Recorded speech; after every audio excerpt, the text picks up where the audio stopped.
In plain view, over and over. Speed up to it's far from over. In plain view, over and over. Join me to get me that over.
like literally everything. You see the whole landscape in front of you and the lighting, and so you're really looking at the sea. It's a lot of prep work. It is a lot of frustration at the beginning because it is literally a new way of filmmaking. We get to be pioneers.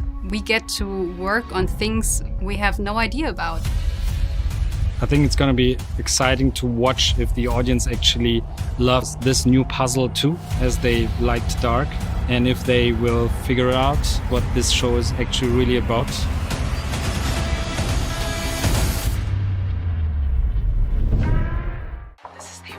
Pogo, get off the couch. Wanna go for a walk? Hey, buddy, come on, fetch. Pogo, what's this? Come to Papa. Pogo, we all want to watch Geek Week. Netflix Geek Week 2022, June 6 to 10. We have our first sneak peek for Geek Week. We brought everyone. Never should have done that.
Wow, okay. Not wasting any time, huh? Sorry, I'm socially awkward. And have wanted to do that for a while now. And would like to do it again.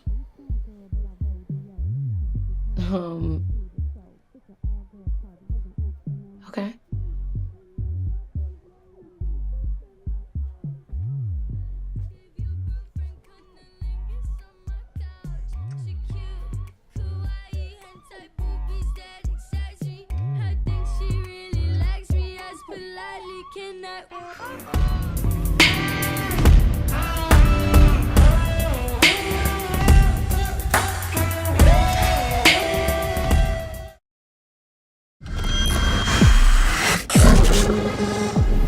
Do you remember Dr. Sarkov?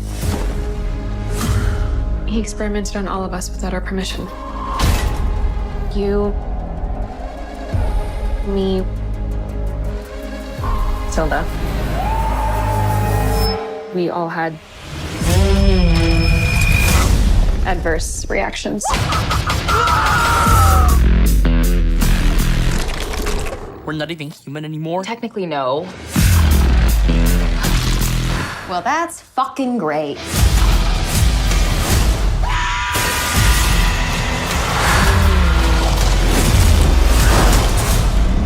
If we're not human, what are we?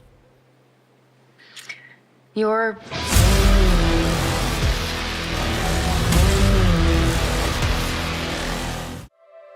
This is a story of a very special group of people who found themselves at the end of filming season 2 of Sweet Tooth. Everybody, that is a wrap on season 2.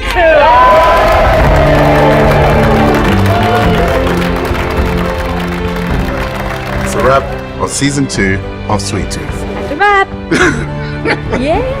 It's been a long journey and it's been very hard work, but it's been amazing fun, and I can't wait to share with you what happens in season 2.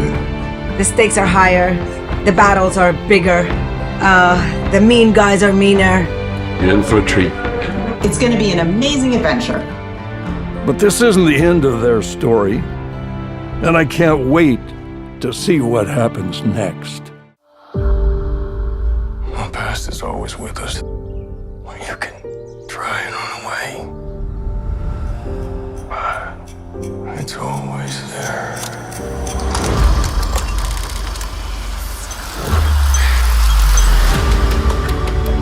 We've been tangled up in this for years.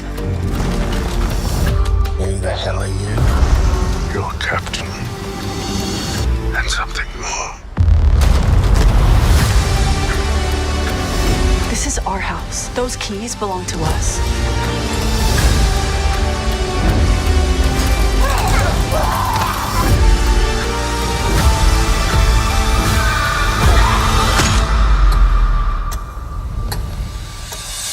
Boo.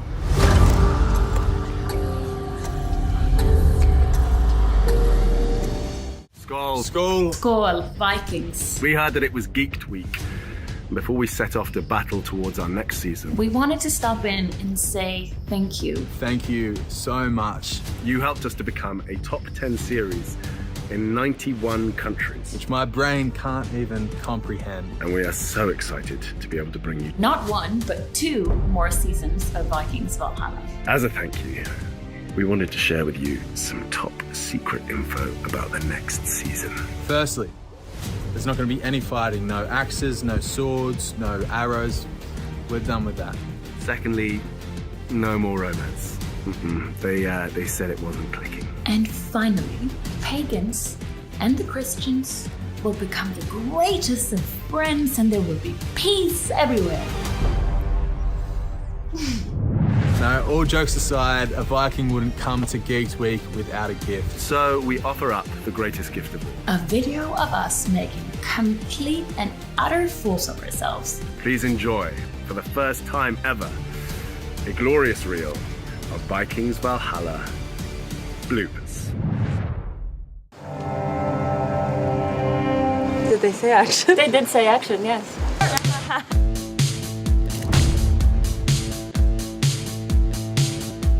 Come at me. Sense of God.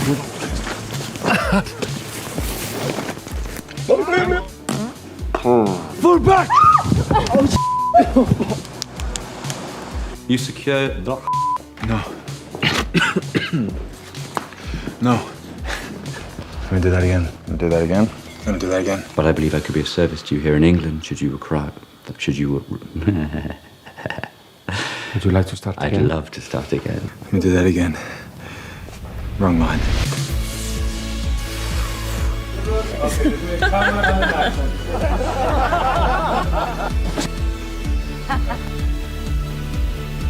Is my hair okay like this? Okay, yeah. It is now. It is now.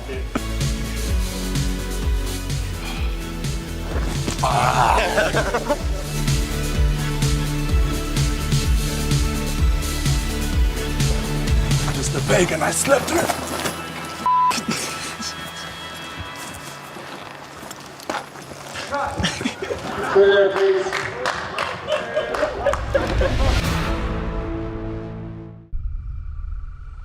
Held her en route? I'm pretty sure he's tried it. Can you remember what the bites on Devon's body looked like? Multiple incisions, a pattern? Might narrow it down. It doesn't matter. This is a useless exercise. Dad already said he's not going to let you help. Well, I'm very convincing. More so than Rosalind? Because she was very clear no students were allowed near Devon. Dad won't do anything she doesn't approve of, pathetic as that is. You need to lay off him. And you need to get back to the school grounds. It's dangerous out there. I'll be done when I'm done.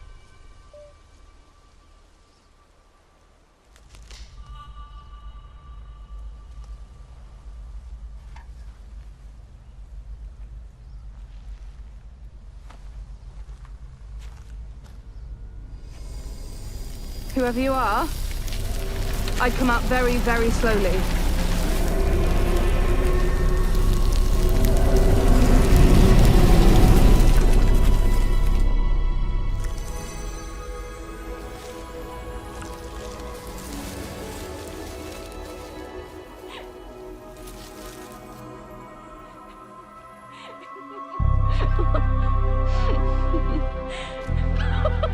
Flora, miss me? Oh.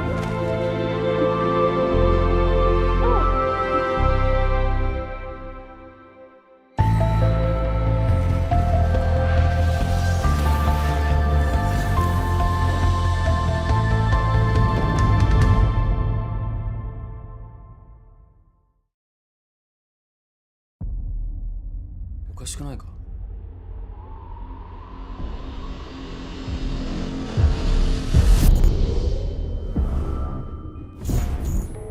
行くか。ゲームを開始します。トランプのマークごとに大まかなゲームのジャンルが決められている。ゲームを開始します。クラブはチーム戦、ダイヤは頭脳戦。電球のスイッチはゲームを開始します。あとは人の心をもてあそぶ裏切りのゲーム。これ何なんだよ。そこに答えがあるのかな。ようこそ理想の楽園ビーチ。これがその答えだ。ゲームをクリアして全てのトランプを集めることだ。カードは全てビーチの財産。トランプ集めれば帰れるってそれ本当なの？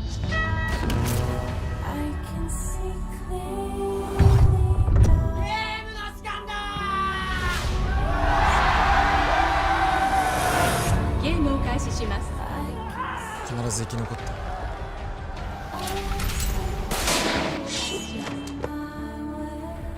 ゲームを開始します。何かを手に入れるためには何かを失う。何を考えてる？命には限りがある。そんなこと考えずに今まで生きてきた。希望はまだ残ってんだ。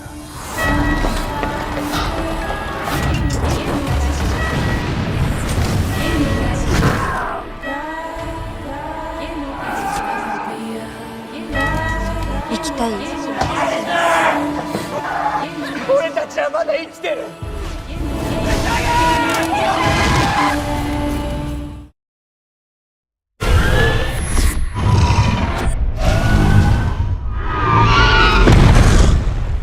I know. You want to know what happened. Tell you the truth, I'm still figuring it out myself. First, I was dead. Then, I was alive. Then, I got tricked. And then, the devil kicked my ass.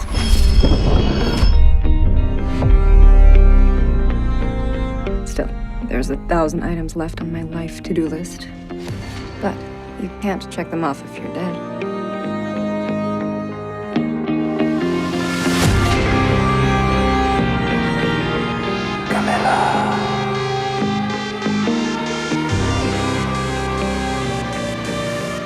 No one in history has ever defeated Adriel and lived. Well then, looks like we're gonna have to make history. I told you that I would learn to swim.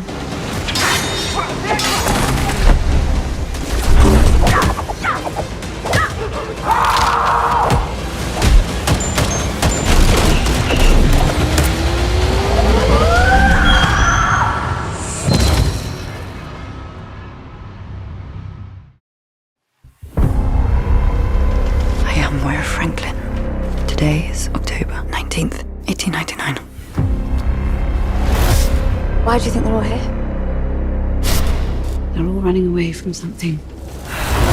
Why else would someone want to go somewhere different?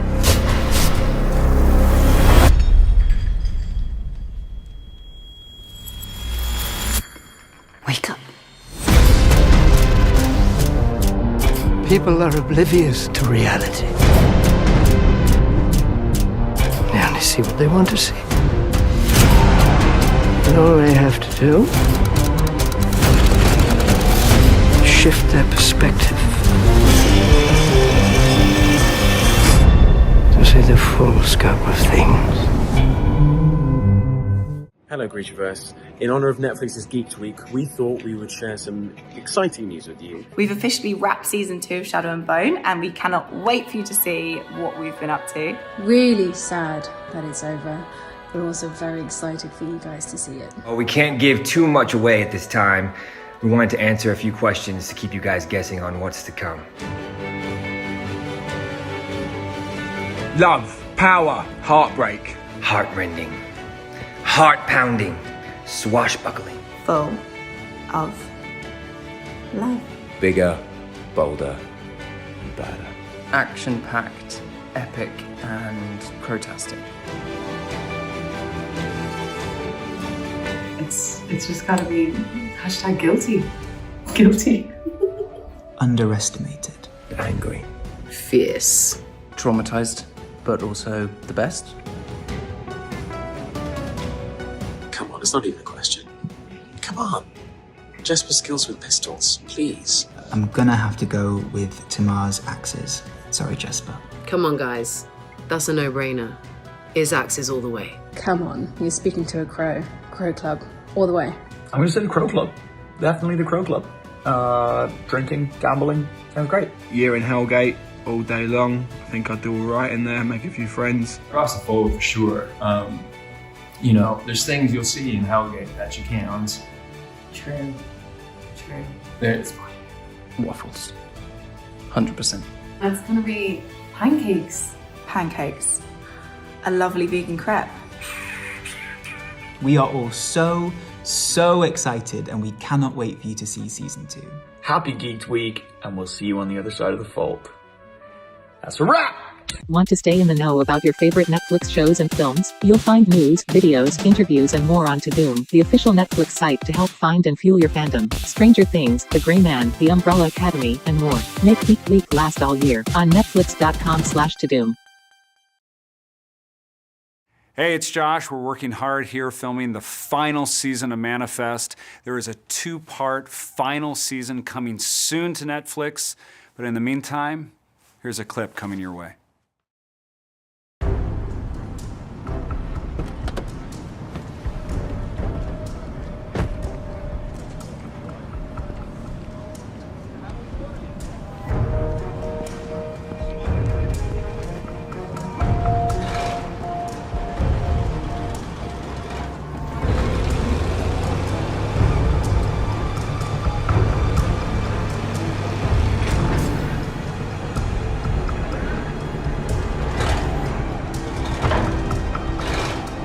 Cherry blossoms. There you are.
To those before,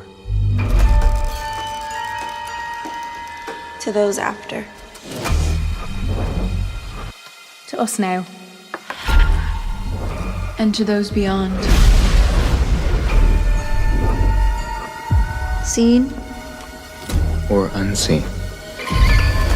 Here, but not here. Seen or unseen. Here but not here.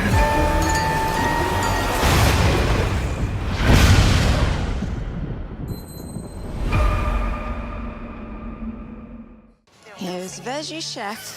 We're getting the very first trailer for Resident Evil.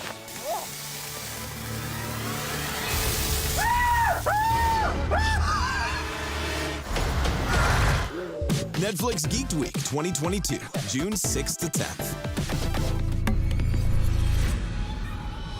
Sorry, it's Geek Week. Previously on Geek Week.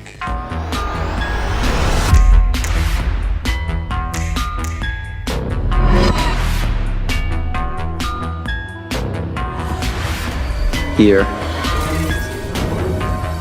But not here.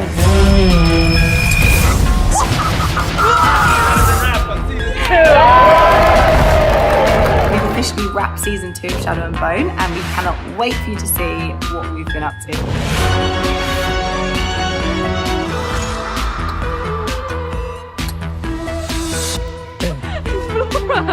Miss me? Then I was alive.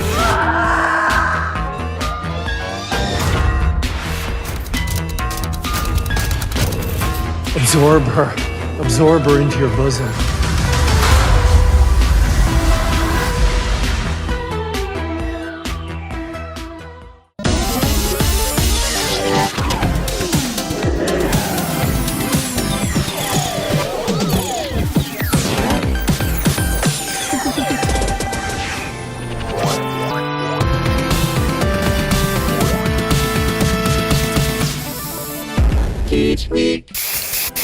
Welcome to day 2 of Netflix Geek Week 2022. Today is film day. I'm Jaden Martell. I was recently in the movie Metalords, and you may have also seen me in Knives Out and It. I have seen you in both. And I'm Reese. I'm that one guy who makes videos about working on TV shows and movies. I've seen you in those. Thank you.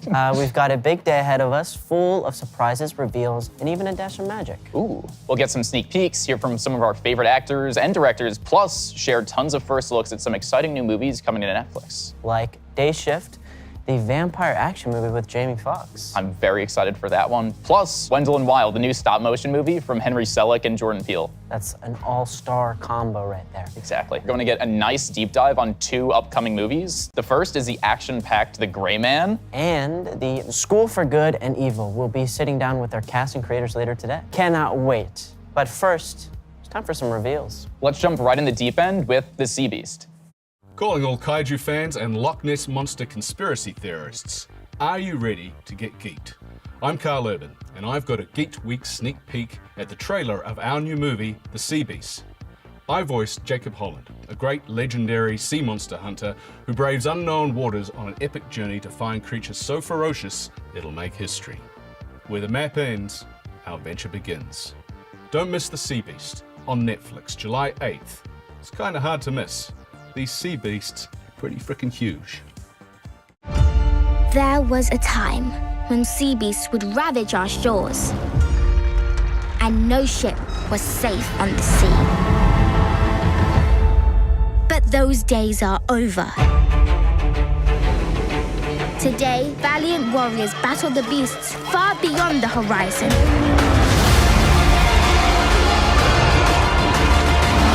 Jacob Holland, a weapon against nature's darkest design. And I'm joining your crew. Oh no, you ain't. Hey, put me down, let me go! We'll be off to kill a monster! Ow! You stowed away? Yeah. I like this kid. We're dropping you off at the nearest port. Hunting ship ain't no place for a kid. But you joined the ship when you were my age. Hold on, Maisie! And look at you now. That's not the same thing. Isn't it? No, it isn't. The Drakemoor's thick with monsters. Monsters that want to eat us. We're not keeping it. But he's so cute. You and I have a different idea of cute. Just don't move. Let's be going.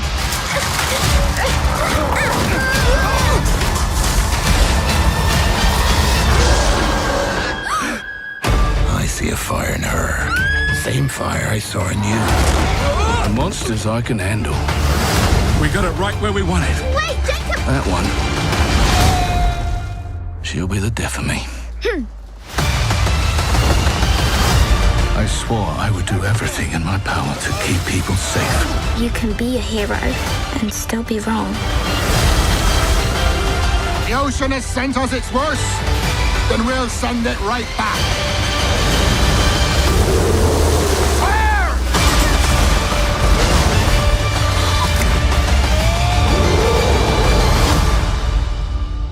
I've always wanted a pet.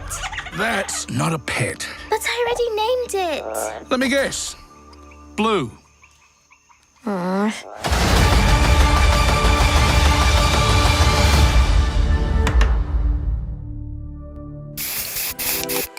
From Chris Williams, the director of Big Hero 6 and Moana, comes the epic animated adventure, The Sea Beast. Badass main character turns soft by the end of it. No, I love that. And I feel like Carl Urban's like the perfect person to do that. Perfect. Because the guy looks so menacing, but he's so charming. So charming. Yeah. The perfect voice. Yes, absolutely perfect voice. In addition to Carl Urban, The Sea Beast has an all-star cast including Zaris Angel Hattar and Jared Harris. Also, Marianne Jean-Baptiste, Dan Stevens, and Kathy Burke.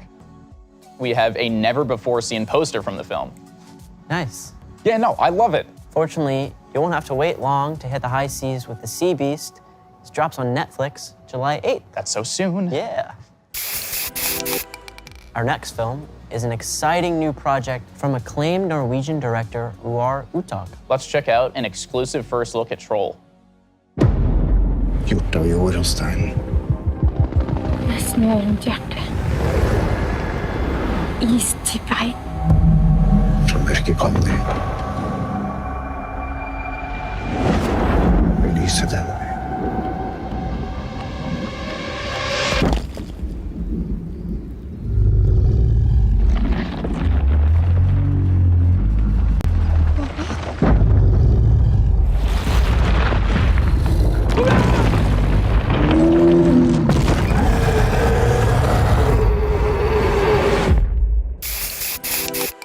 Troll comes to us from Norway, where we get to encounter a gigantic creature come to life and follow his misadventures as he heads towards Oslo. I feel like the trailer looked scarier than that synopsis. Did not seem like the plot twist at the end is that he's good. It appears he is up to no good. Roar Uthaug previously directed Tomb Raider, so I can't wait to see the awesome action sequences we're sure to get in Troll. I have no idea what to expect. Neither do I, but I'm excited. And also it's nice that we're getting a nice international feature because they have such a different take on action and it's so much fun to watch. Very true. Check out Netflix Film and Netflix Geeked on Twitter for all the latest updates on this very exciting project. This next film has everything: comedy, action, Jamie Foxx, and a supernatural creature we haven't covered yet, vampires. Wow, we're really getting into all the mythical creatures. I was gonna say, like we have a this. kraken, we have a troll. I don't know if it's a rock troll or a regular troll, and vampires. Jamie Foxx, very Jamie mythical. Foxx, also mythical. Do you have a favorite between, I guess, vampires or werewolves? I like myself a vampire story. Okay. They're a little sexier than trolls They and are. sea beasts. Yes. You know? We are talking about Day Shift, a new R-rated film from the team behind John Wick. Oh, sick. Yes. They know there's gonna be some action in this. Director J.J. Perry, who was a stunt coordinator on everything from John Wick to F9, is reuniting with producer Chad Stahelski. He's the director of John Wick, and together they're making a vampire movie unlike anything I think we've ever seen. Yeah. To give us a taste of what's in store, here's a first look at some of the action and stunt work in Day Shift coming to Netflix this summer. Yo, what up? It's Jamie Foxx. You are not prepared for Day Shift. This is gonna be like something you've never seen before. This movie has what I call eating popcorn moments. You know, when you're like, oh, shit. Oh, ooh. In this movie, I'm in the business of chasing down vampires and getting money for fangs. Good energy, guys. Here it comes. Good friend of mine, J.J. Perry, we started as stuntmen together way back in the late 90s. Having done all the John Wick films and then reading the script, I think J.J. makes Day Shift a fresh take. I love the idea of the vampires because it takes us up a notch. Oh, no! J.J.'s taken some vampire mythology and put it in crazy situations of gunfights and car chases and motorcycle chases. We're making something that you've never seen before. It's fun, and the stunts that you see is amazing, and it's practical.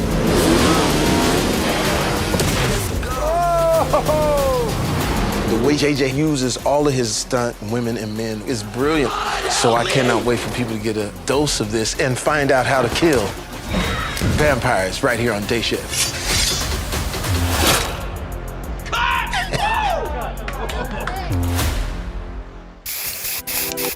That looks like so much fun. That looks like a lot of fun. Right off the bat, what's your biggest takeaway from that? The contortionist, that freaked me out. In addition to Jamie Foxx, Day Shift also stars Dave Franco and Snoop Dogg. That is crazy. That is so fun. Did you ever think you'd see Snoop Dogg hunting vampires in your life? I didn't, and I didn't know that I needed that. Yeah. I do need it. Up next, we're talking about a spine-tingling mystery coming from Spain, España. Exciting. Are you a fan of the mystery? Well, you've been in a mystery. I am a mystery. You are a mystery. He's an enigma. No, really not. This new slasher is called El Club de los Lectores Criminales. It's got fans really hyped. And we have a special intro from the cast. Check it out. Bienvenidos al Club de los Lectores Criminales. Sí, este es un club un poco diferente al resto. Se podría decir que a veces leemos libros. Pero no es lo único que hacemos. También cometemos crímenes. Huimos de la justicia. Nos traicionamos entre nosotros. Y nos culpamos mutuamente. Y aunque no lo sepas, ya estás dentro de este club.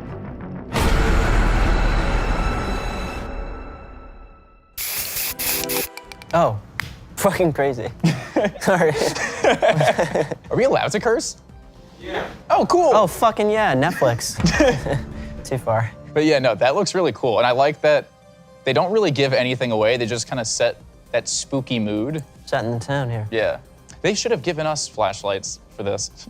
Missed opportunity, guys. Yeah. But in this new movie, a creepy clown starts murdering the members of a college book club one by one. But they might not be as innocent as they seem. Sounds fun. Yeah. Yeah, who hasn't had a creepy clown chase you and your friends? Yeah, no, exactly. Been there. I was gonna say, that was, last Tuesday for us. Be sure to check out El Club on Twitter at Netflix Geeked. 3, 2, 1, blast off. Close enough. We'll be checking out the new sci-fi comedy Blasted, which comes to us from Norway and is actually inspired by a true-life UFO event. Oh. Yeah. Are you a big alien guy? Big alien guy. Do we believe in aliens? Yes, to an extent. I don't believe in those little green guys. No, I think there's a planet of maybe bacteria. What about you? Bacteria, yeah, absolutely. Definitely bacteria out there. But that's not exciting. So let's get blasted. Yeah. We've got an exclusive trailer for Blasted right here for you at Geeked Week. Er du klar for det her? Det kommer til å bli veldig, veldig intenst. Elsker intenst. Er det noen karer der inne som sier at de er det beste lasertag-teamet i dette bryllupet? Nei, det kan vi ikke ha noe av. Shambil? Pure Jackman?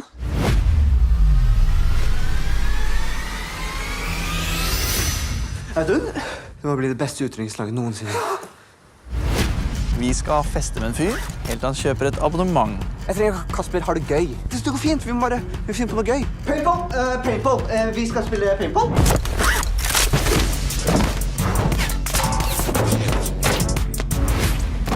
Jeg tror jeg skjøt noen. Er han dab, eller? Han puster jo.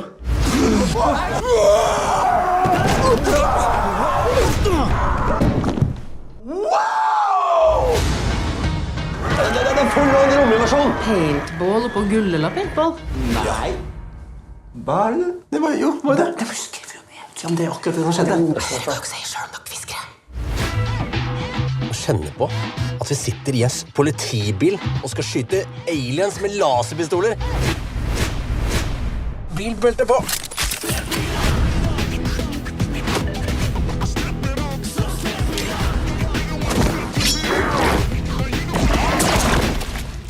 Ok, laserpistolene dreper aliens.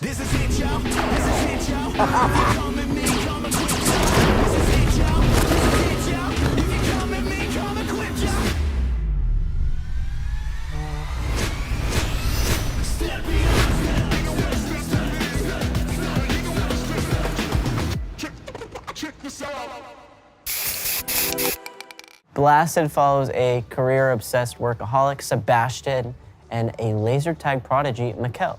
two childhood best friends who are reunited for Sebastian's bachelor party. But when the bachelor party stumbles headfirst into an alien invasion, it's up to Mikkel and Sebastian to reunite as the kick-ass laser tag duo they once were and fight back. This movie's like Hangover meets Hot Fuzz with UFOs in Norway. You should be writing the synopses. That's pretty good. That's good. It's a good one. Genuinely, I'm sold. Elsa Pataky is a certified action queen, and her new movie, Interceptor, just hit Netflix this past weekend. In the film, Elsa plays a military expert in a race against time to save the station she commands. Sounds like some good action. I would love myself to one day be a certified action queen. It doesn't look like it's in the cards just yet, but who knows? The action sequences are fantastic in Interceptor, and Elsa is here to give us a behind-the-scenes sneak peek at how they brought these epic stunts to life. Elsa, take it away. I'm Elsa Pataky, and I can't wait to share with you my new movie, Interceptor. In Interceptor, I play this amazing role called J.J. Collins. It's a very strong, independent, fierce woman that has to beat everybody up. And I really enjoy doing it. We actually train really hard over 6 months. Fit training, gym, weights, getting strong, with an amazing team of stunt people and stunt coordinator.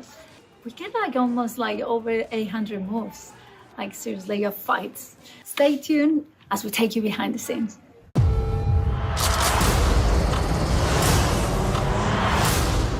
How you prepare for an intense role like this? Well,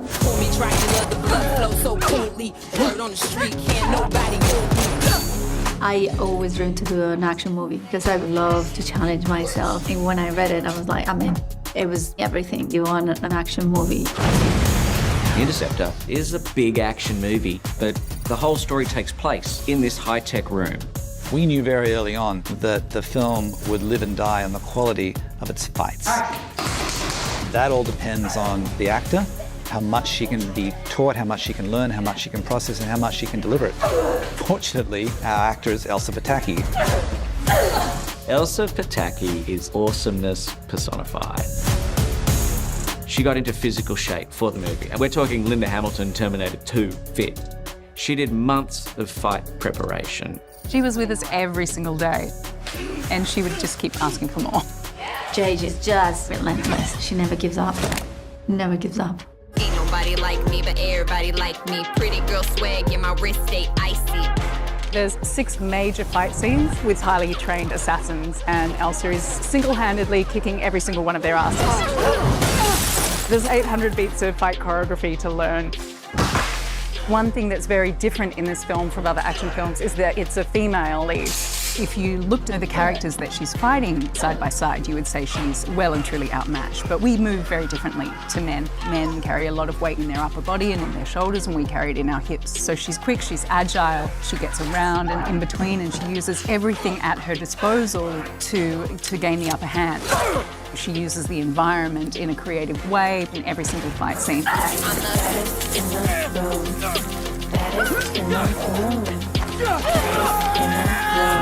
Everybody do a double take, do the double take. I had the best stunt team. So much fun. It's like, give me more. I can take it. Got a couple dudes in the back, yeah, they waiting for me. Got a couple ladies that don't want to take them from me. We are setting up to shoot The Leap of Faith, in which Elsa swings one-handed and jumps a 2.3-meter gap under SVX1. Yeah. Double take. It was hard work, but I enjoy every second of it. By the end of this movie, I had put her through so much, all these fights, hanging from one arm, putting her underneath the billowing clouds of a rocket launcher. You can't ask for any more in a leading lady. Everybody, Elsa Pataky. She was so dedicated and so passionate about how she wanted JJ to be portrayed, you know, a strong female character that kicks major ass.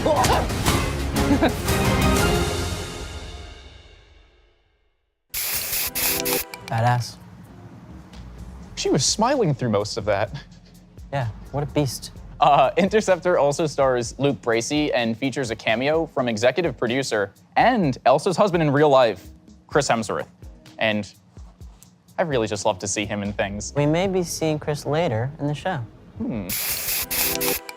From aliens to action stars to infected flesh-eating monsters? Hide your brains, folks. Our next title is actually a brand new announcement. Let's check out this next film from Japan, which is inspired by a hit horror manga series.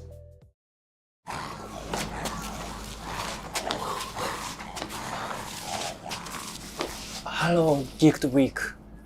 ゾン100主演の赤楚衛二です。ブラック企業での激務でその夢も希望もない毎日を送っていたアキラがゾンビの出現によって持ち前のその超ポジティブシンキングを発揮して底抜けに明るくサバイバルしていくっていう物語です。ゾン100原作者の麻生ハロです。作画の高田です。映画作品とかはゾンビ映画ももちろん大好きなんで、純粋にもう映画ファンとして映像として自分の作品のゾンビが動いているのとかはもうただただ楽しみですね。自分たちが作ったものが、他の人が関わることによって違うものになる、ちょっとやっぱ面白い感じになってくれればいいかなみたいなのがあるんで、映画ファンとして楽しみにしてます。ゾンビ映画だからすごいパニックものなのかなと思いきや、そのすごい前向きなポジティブな話だったので、新しい目線のゾンビ映画だなっていうふうに思いました。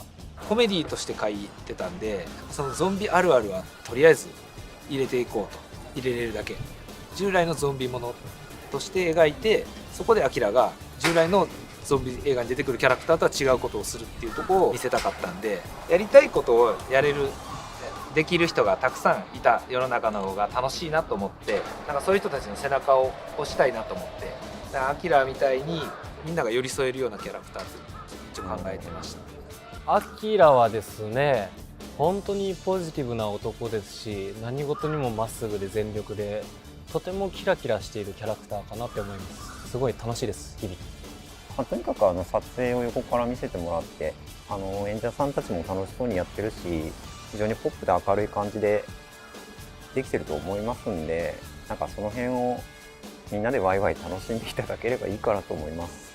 漫画の段階では日本人ターゲットで始めてたんで、面白く買ってもらえたらいいんですけど、そこ興味ありますね。海外の人がどう感じてくれるのか。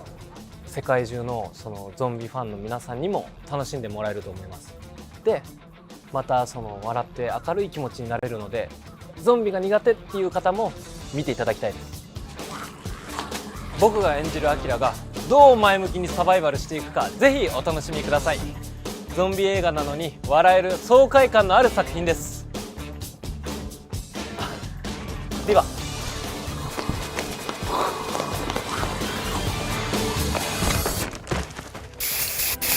Zom 100, Bucket List of the Dead, is about Akira, a young man whose dull life is invigorated when a zombie apocalypse hits his town. Yeah, we're very excited to also be sharing a first look at Zom 100 Bucket List of the Dead. Let's see it. Honestly, this looks very fun. I like how well lit it is.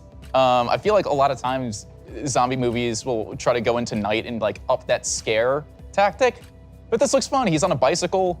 He could be enjoying himself. No. Probably not. The original manga series was penned by Haru Aso and illustrated by Kotaro Takata. And here is our Zom 100 star, AG Akaso, who's playing Akira. Very exciting news that this beloved manga is coming to Netflix. Coming up, Juju Strawhead Goofy is sitting down with the Russo brothers to reveal an exclusive clip from the new action movie, The Gray Man. And later, Tessa Netting catches up with the stars of the new Paul Feig movie, The School for Good and Evil. Today's Geek Week programming is literally just getting started. Geek Week. Next up, we're taking a look at Wendell Wild. Now, this film comes from the delightfully wicked minds of Henry Selick and Jordan Peele. From The Nightmare Before Christmas to Coraline, Henry Selick has created some of the most iconic stop-motion animated movies of all time. Yeah, no, for sure. And did he traumatize you as a child? Well, of course. Combining that with the hilarious duo Keegan-Michael Key and Jordan Peele in the starring roles, this is truly, like genuinely, one of my most anticipated movies of the year. We've got director Henry Selick here with a sneak peek from Wendell Wild. It's Geeked Week! Geeked Week. Don't forget your eyeballs. Wendell Wild will be there. Get geeked! Bring it out, bring it out, bring it out, bring it out, bring it out, bring it out, bring it out, bring it out.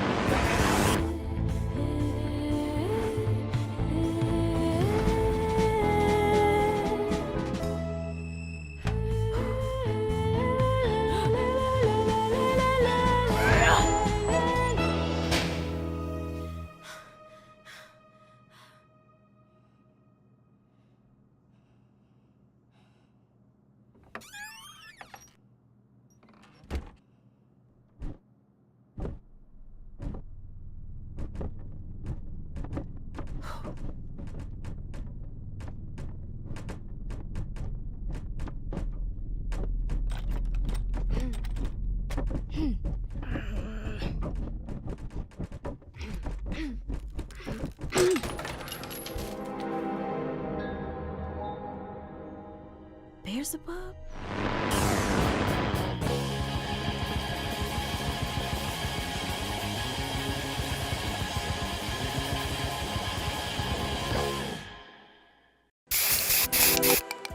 Wendell Wild is a tale about two demon brothers, Wendell and Wild. They enlist the aid of 13-year-old Kat Elliott, who's a tough teen with a load of guilt, and she's voiced by Lyric Ross. And she summons them to the land of the living. But what Kat demands in return leads to a brilliantly bizarre, comedic adventure like no other. An animated fantasy that defies the law of life and death, all told through the handmade artistry of stop motion. Attention to detail is like mind-blowing. I was gonna say, that's really cool. Like, I love how like she peers around the corner and her hair moves a little bit. Like, I can't imagine like how painstakingly tough it is to make the stop motion. Also, had you ever seen Henry Selick before? Like his face? Yeah, never. He seems like a nice guy, which is very surprising from the stuff he makes. I'm excited to see what Key and Peele, how they fit into this universe. Wendell and Wild also features the voice talents of Angela Bassett, Ving Rhames, and James Hong. What a cast. No, it's genuinely hard to believe it's been 13 years since Henry Selick's last movie, Coraline, was released. That's wild. No, isn't it? Like, it genuinely, like, 13 That's years Wendell old. and Wild, some would say. That's pretty good. But that. Our next title is Spiderhead, starring Chris Hemsworth. The best way I can describe Spiderhead is like Maniac meets Squid Game with just a dash of Black Mirror. And I like that. Yeah, I like no, the sound so of I feel that. like we're gonna get some like cool sci-fi elements and it might get dark. Let's check it out. Yeah. Hello again. Sorry I'm late, Mr. Amnesty. Not late at all. That's Spiderhead. We're proud of our work. Your presence in this facility, while technically a punishment, is a privilege. Where have you been? Drug study? In science, we have to explore the unknown. They've been testing me up and down. A lot weirder stuff than usual. This is new frontier stuff here. Before we begin, I need your permission to administer 1040. This place can really mess with your head. Drip on. Acknowledge. Drip on. Acknowledge. Acknowledge. Yeah, acknowledge. Let's do this. Are we getting this?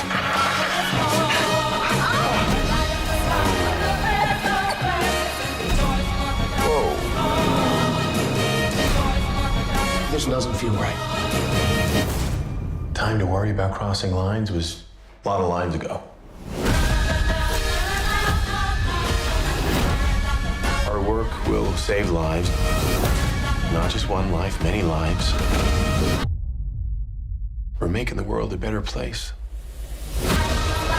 What you want is redemption. And this is how you're gonna find it. We're selling peace and harmony itself.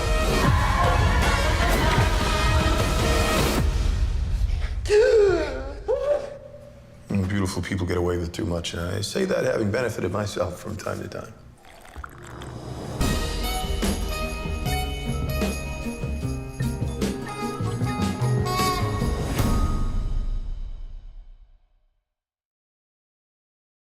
Hello everyone, Chris Hemsworth here. Apologies I couldn't be there in person. Hope you're doing well. I'm very excited to show you an exclusive look at my new film, Spiderhead. It is a futuristic thriller set in a state-of-the-art penitentiary where inmates have an opportunity to have reduced sentences by volunteering for experiments involving mood-altering and mind-altering drugs. And this is all under the guise that it's for the betterment and benefit of mankind. But as you can imagine, it's not quite the case. Check it out. It's unique and exciting. Hope you enjoy.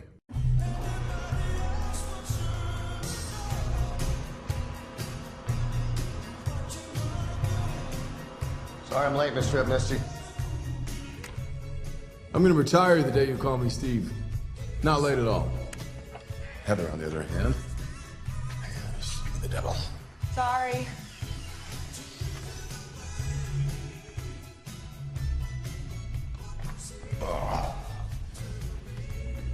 Oh, how rude of me. Jeff, Heather, Heather, Jeff. For the record, either prior to or during your incarceration here at Spiderhead, have you two ever spoken? No. No. Ever interacted in any way? Did I not just say no? So what do you think?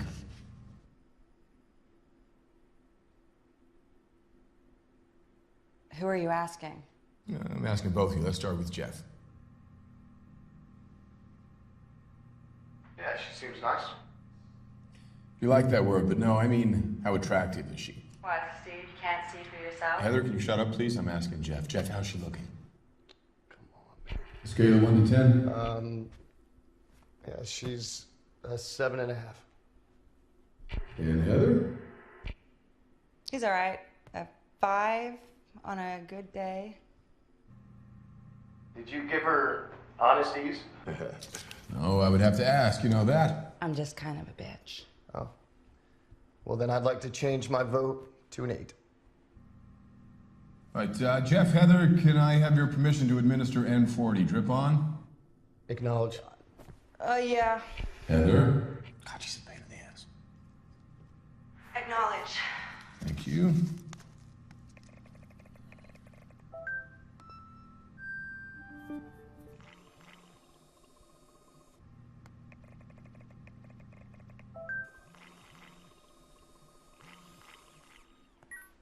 Come on, guys. Words, words, words. Okay, yeah, she's starting to look pretty good.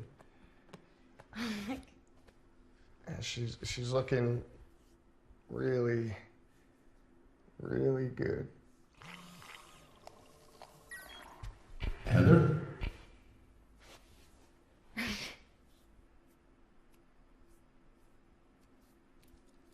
Same.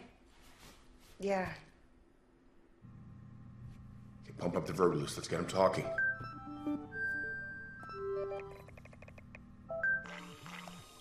God, she's so beautiful. Yeah, don't tell us. Tell each other. Oh my God. You're stunning. You're gorgeous. I'm so sorry. I don't know why I didn't see it before. It's okay. You're the most beautiful thing I've ever seen in my life. Thank you. Wow. Yeah. I could. Yeah. I could.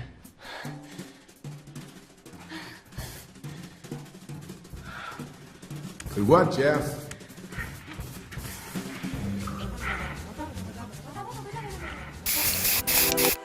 You weren't lying with the Black Mirror, the Maniac, the Squid Game. No, like I hadn't really known much about it going in, but that looks really cool. Looks very cool. I don't know where they're gonna go with this. And is Chris Hemsworth a good guy? Is he a bad guy?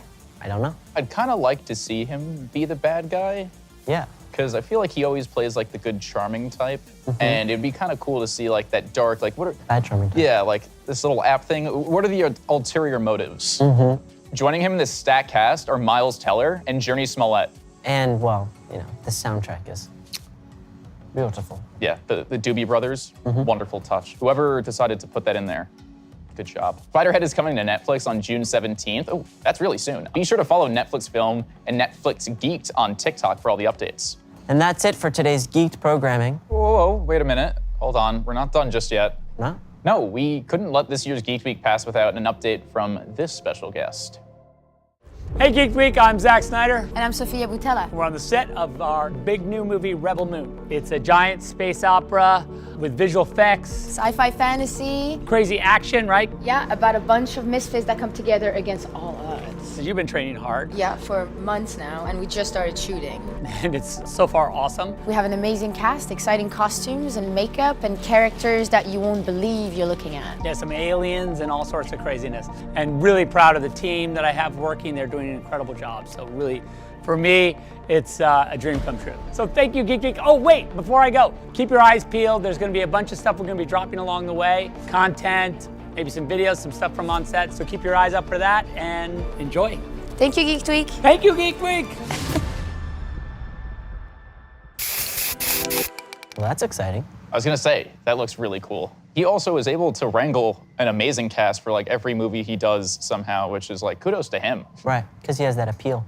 He does have that appeal. In Rebel Moon, a peaceful colony on the edge of the galaxy finds itself threatened by the armies of the tyrannical regent Belisarius. I don't know what that means, but I'm intrigued. They dispatch a young woman with a mysterious past to seek out warriors from neighboring planets to help them take a stand. I like to imagine she goes to each planet, walks into like a bar, and is like, I'm assembling a team. Probably better execution, though. I think she'd give it with like much more oomph, as opposed to my come on, guys, like, let's go. We're gonna make a team. Yeah. And one of them's like, no, I'm not doing it. And Yeah. then you're like, No, I would immediately give up. Okay. Every moon I protect. Conquered. Zach would have loved to be here today, but as you can see, he's a little busy. He's a little busy building his epic adventure. I mean, a little offended. Like, how busy can he actually be? Bill, want to talk shit on Zack Snyder? But he does at least love us enough to send us a special message from the set of Rebel Moon. He's also hard at work on a few other Netflix projects: Army of the Dead, Lost Vegas, and Twilight of the Gods. And Netflix Geeked will have more news on those coming soon. Heck yeah. Okay, was that actually everything? You wanted more? Well, technically, there is more. Up next is a panel for the Russo brothers' latest film, The Gray Man, which stars Ryan Gosling, Chris Evans, and Ana de Armas. And a special look for The School for Good and Evil, and a discussion with the cast. But actually, that's it for us, so make sure to keep watching Geeked Week all week long for even more releases, surprises, and everything geeked. Peace. Bye. Bye.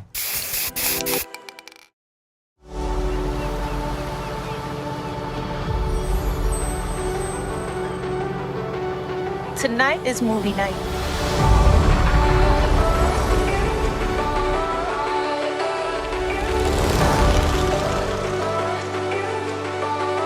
In here is the great big world.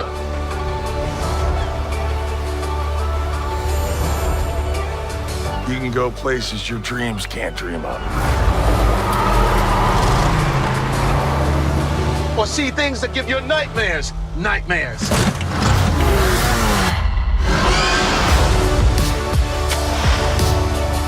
Hallelujah.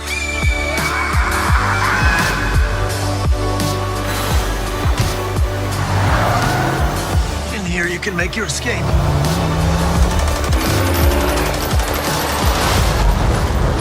I already don't like you. Right back at you, sunshine.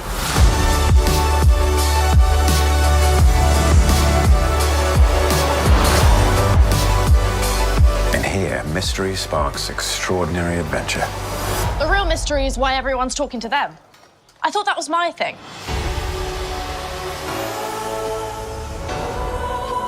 In here, you never know where the road will take you. When you walk on that court, you have to think I am the best guy out there. I don't care if LeBron's playing. In here, the party never stops.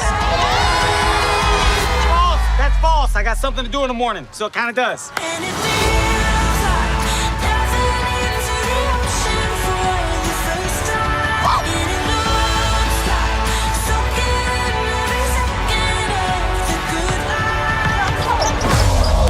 Are you feeling this? Kinda. You don't have to. I know it. I'm doing it for me. Okay.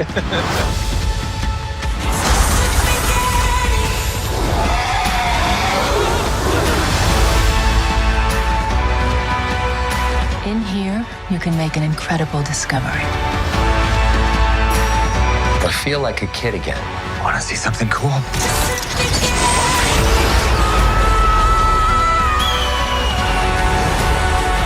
In here is the great big world.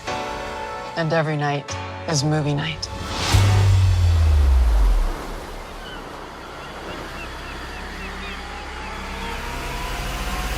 It's just a beginning. It's just a beginning.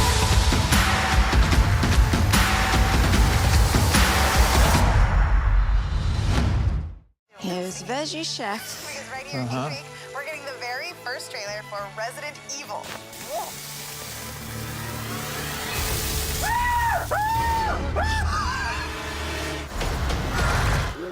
Netflix Geeked Week 2022, June 6th to 10th. Sorry. It's Geek Week.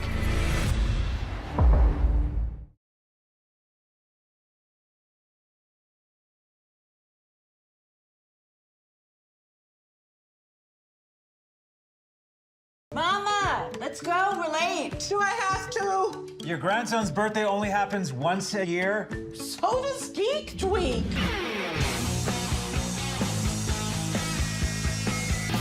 Stranger Things panel starts in 15. Sorry, it's Geek Week. Netflix Geeked Week 2022, June 6th to 10th.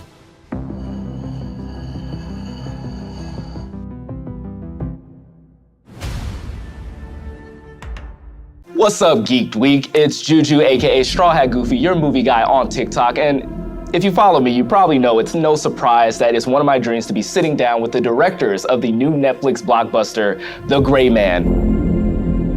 Joe, Anthony, Russo, how are you guys doing? This, again, it's a dream of mine, but I want to know how you're doing right now. Great. This is also a dream of ours. Yeah, it's great to see you again. To me, great to see you. See, they remember, guys. Talk about that. We met like 3 years ago, and they heard me screaming at an Avengers Endgame screener, and I guess I've made an impression. You were wearing a Miles Morales hoodie, if I remember correctly. They giving me street cred, so make That's sure right. y'all know about that. But no, thank you for coming to the spot, man. Netflix Geeked, we're here. But let's talk about some of what you've done leading into The Gray Man. So you've made some of the biggest films ever. We're talking Infinity War, Winter Soldier, Civil War, You, Me, and Dupree, the paintball episodes in Community. Yeah. You guys are just crushing it on everything that you're doing. What was it like doing this next challenge? What led you to doing something like The Gray Man? We love action films. I mean, we were geeks growing up, cinephiles. We loved everything pop culture. We loved movies. We loved television. We loved playing video games. And we had voracious appetites, and we'd watch stuff and play stuff constantly. And then we would dissect stuff and talk about it. And we had things that we loved in common and things that one of us would love and the other didn't, that we'd argue about. And, so action films were always a constant with the two of us. I think what we love about it is the sort of the high level choreography that goes into it, the high degree of difficulty that's involved in making an action movie. There's a lot of nonverbal storytelling. Moments in an action film. I think one of our favorite things in filmmaking is just being able to shift gears on the audience. You want to give people a ride where they can't expect what's going to happen next. We also love the thematics that go with this sort of characters that are in death-defying situations and how they stare down death and how that defines who they are as people and as a character. And so those were always some of our favorite films, is seeing these, really intense characters, the characters who are the best at what, in their particular craft at what they did, or had a certain level of skills that, allowed them to survive, but just barely. And that's really what The Gray Man's about. Fans of the thrills. I love that. We love that. Can you tell me a little bit about The Gray Man and what the story entails? Well, The Gray Man is about an agent in the CIA, and he is in a special program called the Sierra program that takes prisoners of a certain profile and basically offers them a way out of prison. And wipes their identity, turns them into a ghost, and trains them to be the best assassins in the world. That's a scary prospect when you really think about that, right? People who don't have anything to lose, Yeah. You take everything away from them and say, here. And that's what he's trained. The reason he's called the Gray Man is, it's his job to disappear his identity, but also to disappear in circumstances where he's been sent in to kill someone. He has to move in and out without being noticed. So in the world of secrets and spies, he is the most secret. Because nobody literally knows who he is, I feel like, with 007, people kind of have an inkling of who he is, but here, they're free to pretty much live in the shadows in the grave. Right? And they push their identity down. So it's an interesting character because the journey in the film is about identity. It's about him discovering who he is and what it is that he wants, because he spent a large portion of his life in jail, and then the second portion of his life working for the CIA against his will. So he really has never had a moment in his life to define who he is as a person, and that's what the film is about. It's very interesting. Well, keeping on the topic of just the Gray Man and just this theme of reuniting, right? We've reunited on this set now. That's right. Right? But The Gray Man sees you reuniting with screenwriters that you've worked with on numerous occasions, Christopher Marcus and Stephen McFeely, right? What was it like collaborating with them again and going from superhero blockbusters to now this action-packed spy thriller? Well, we developed an amazing relationship with Chris and Steve through the 4 films that we made with them at Marvel. We spent about 7-8 years working together on those movies. And as we were all sort of moving on past Endgame, we were forming a company called Agbo, Joe and I.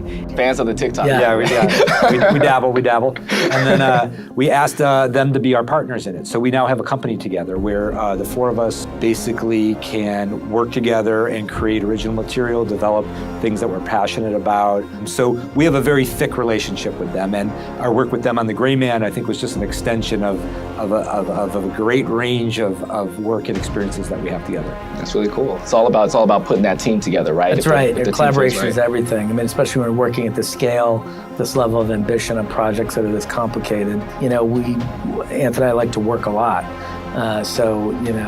Collaboration is the essential nature of who we are as a directing team, has been for 25 years, and that extends out into other key collaborators in our lives like Marcus and McFeely. Okay, well, speaking of like key collaborators and putting that team together, you're working with Chris Evans again for this movie. Yep. You're reuniting with him again, another reunion. Yeah, we love us some Chris Evans. Well, we all do. When you were done with like the whole Avengers era, working with Chris Evans there, was there previous conversations during or maybe a little bit after of doing something non-Avengers or Marvel related, or were you in the middle of crafting this film and saying, he will be great for this, we trust him? For sure. I think everyone who works on Marvel is very grateful that they worked at Marvel, because it affords you incredible opportunity from the branding exposure and the international visibility you have. There's a bankability to it. Chris can get things made because he's Chris Evans. And Marvel is a huge part of that. But it's also nice after you've done 10 years doing one kind of thing to go do a bunch of different other things, And, what's fun about The Gray Man is this is brand new IP, it's new storytelling. It's, based on a book, but, it hasn't been in, film or TV before. And Chris is, at a point in his career where he wants to take risks. I mean, of all the amazing actors we worked with in the MCU, our longest collaboration was with Chris Evans. We started with him. And finished and we finished with him, exactly. So we spent a lot of time talking with all those actors about other ideas. You had plenty of downtime in the filmmaking process to sort of explore one another and sort of feel out what's interesting to them.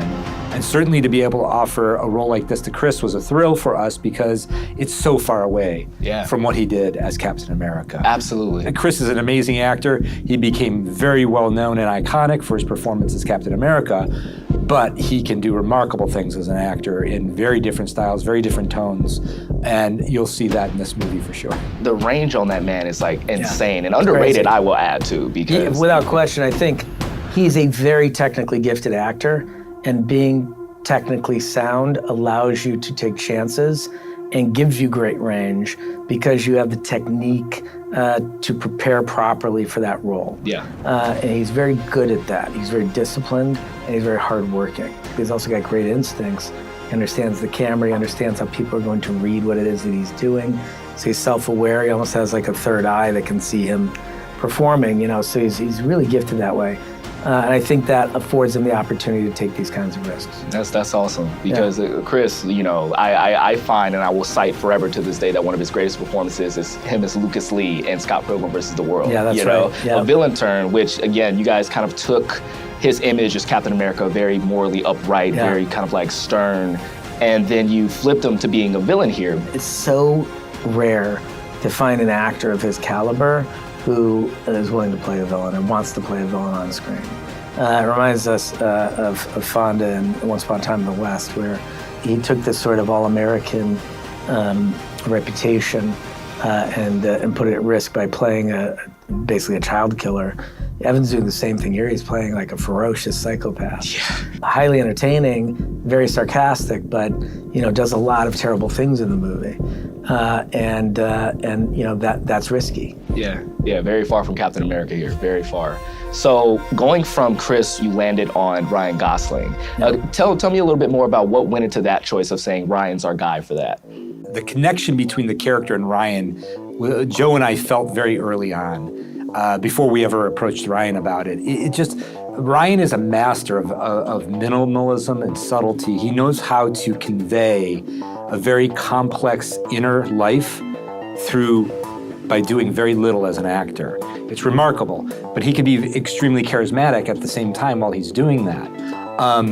And that's really what this character needed. This character is a very hidden, cloaked careful character that doesn't waste any energy, doesn't move if he doesn't have to, because everything's being conserved in case he needs it and when he needs it. Yeah. Ryan's approach to performance is somewhat similar to the gray man's approach to living, the actual character's approach to living, in a wild way. But of course, the character's journey in the movie, the gray man, starts from that place of being very hidden. And through the movie, through his relationships in the movie, he's forced to come out. He's forced to commit at an emotional level to the people around him and the people that he cares about. And so, of course, Ryan, again, with that, his ability to create a very complex and compelling inner life, that just kind of blossoms as the movie goes on. And he's the dream actor. He also has a very witty and quirky sense of humor. Yeah. And the movie has a very quirky tone at points. So, he checks every box for this character. I mean, Ryan's just spectacular. Yeah, I love how you talked about his ability to kind of mask a lot and do a lot with very, very little. It definitely takes me back to his performance in Drive, right? How he doesn't really have a lot of dialogue there. It's literally just like an internal type of story. Master of minimalism. And he crushes it here with that same sentiment as well. It's amazing. Well, guys, we can't talk about bringing like this badass story to life without hearing from those two leads that we just talked about, Ryan Gosling and Chris Evans. So we caught up with them on set to hear in their own words about bringing this movie to life. Let's take a look right now. The Russo brothers reached out to me about being in this film, and it was really exciting because, I've always loved action movies. To get to be a part of something like that was really exciting, and to be able to do it with the Russos was even better. Being able to work with them again was a real treat. With those two, they could ask me to do anything and I'd do it. I'm excited for an action movie, a true action movie, to have so many good characters and so many good performances. All the fight sequences were challenging. They were all very different from one another. We tried to find a way with the action in every situation we were in to really, be in the space that we were going to be shooting, and then find a way to really use that environment. The Russos, they know every detail of action, why the score worked or why the lighting worked or just the speeding up of frames and everything. They're incredibly attentive to the detail, specifically with action. Man, so how does it feel having those two guys speak so highly of you the entire time? We pay them well. They're happy. Really well. They're happy with their deal. No, they're amazing people. And here's the thing about both of them. They are actors, but they are also filmmakers.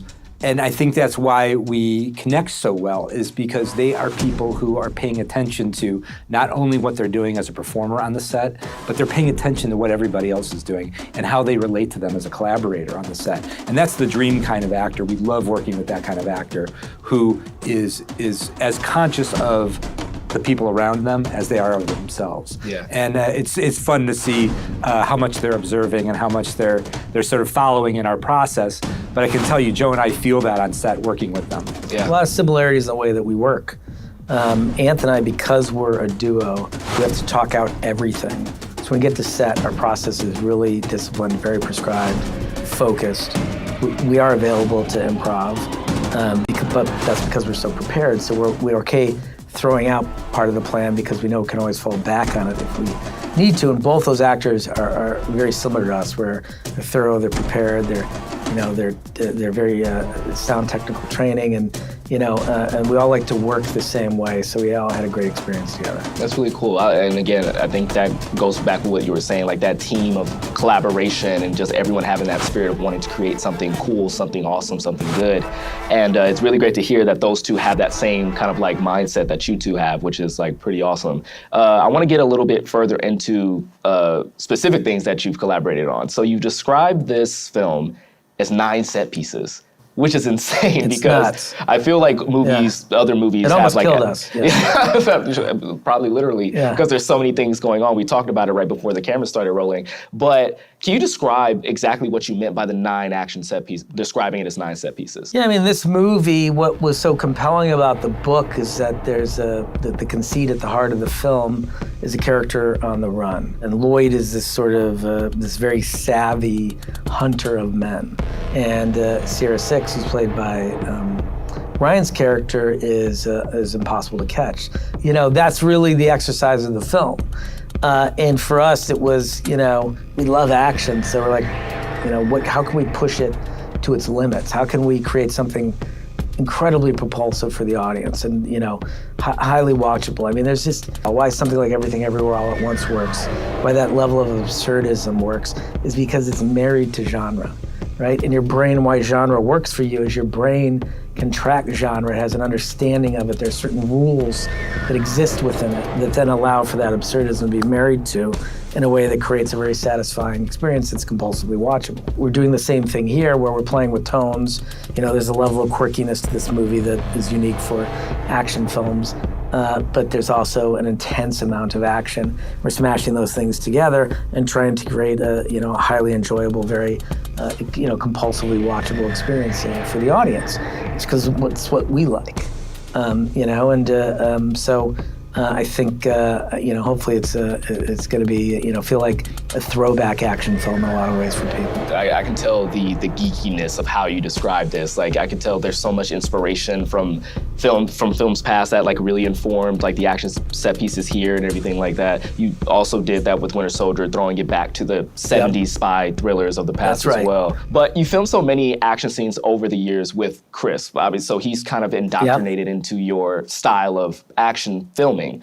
But Ryan hasn't necessarily done action like this before. Like, we've seen him in Blade Runner 2049, we've seen him in things like Drive, but this very different action than what you guys do. And again, you guys have your very unique It's physical, it's kinetic, it's dynamic, you know. We ask actors to train very hard for it. We like the actors to execute most of the action, as long as it's safe. And you want your brain going, that's a stunt player.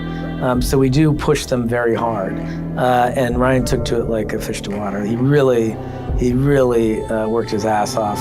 He's in incredible shape for this movie.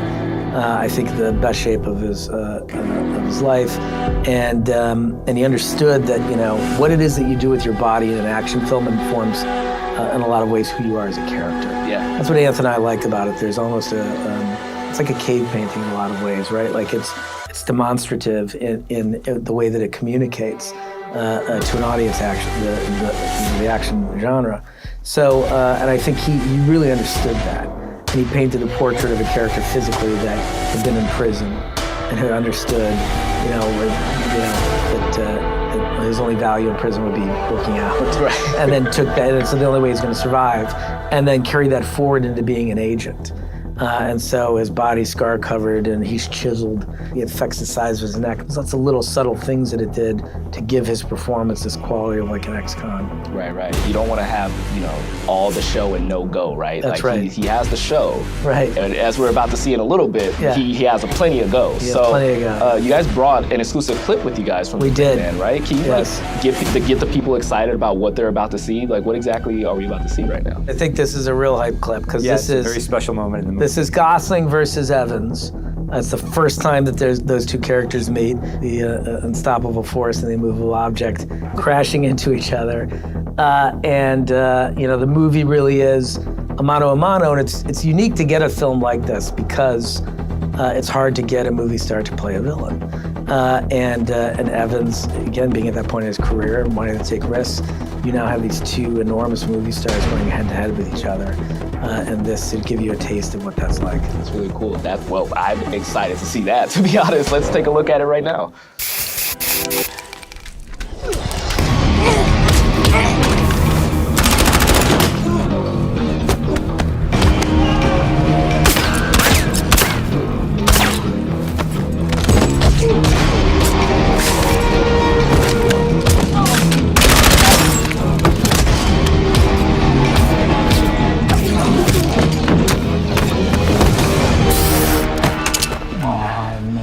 Hey, Sunshine. You must be Lloyd. What gave it away? The white pants, the trash stash. It leans Lloyd. Where's the drive? Got it here somewhere. It's just hard to see. Is that it?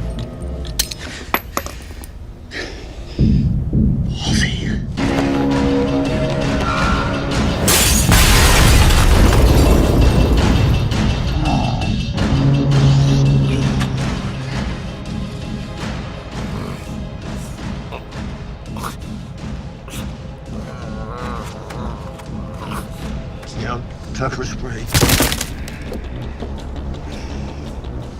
Nice try, Pumpkin. What's that shoe with you? Why?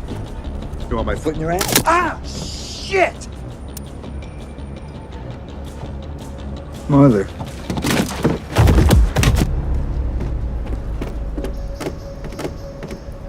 It's like an 11. Who's this lunatic?